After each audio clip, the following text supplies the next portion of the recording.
الأمانات الخمسة.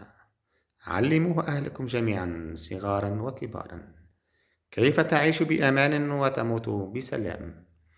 الأمان الأول، قال رسول الله صلى الله عليه وسلم: من صلى الصبح في جماعة فهو في ذمة الله، ومعناه هو في حفظ الله ورعايته، فلو ظلمه أحد يقتص الله له منه ويرد له حقه.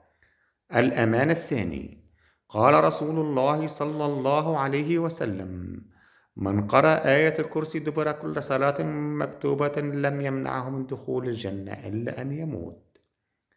الأمان الثالث، من قال: اللهم أنت ربي لا إله إلا أنت، خلقتني وأنا عبدك، وأنا على عهدك ووعدك ما استطعت، أعوذ بك من شر ما صنعت، أبوء لك بنعمتك علي وأبوء بذنبي فاغفر لي ذي، فإنه لا يغفر الذنوب إلا أنت.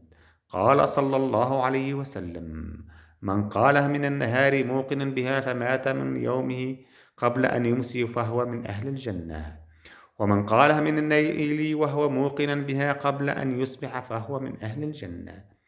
الأمان الرابع ضد المصائب الفجائية، قال رسول الله صلى الله عليه وسلم: من قال حين يمسي: بسم الله الذي لا يضر مع اسم شيء في الأرض ولا في السماء وهو السميع العليم 3 مرات، لم يصبه فجأة بلى حتى يصبح.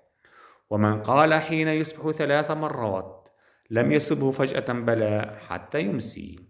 الأمان الخامس، هذا شامل يحفظك ضد كل المخاطر والدينية والدنيوية عامة.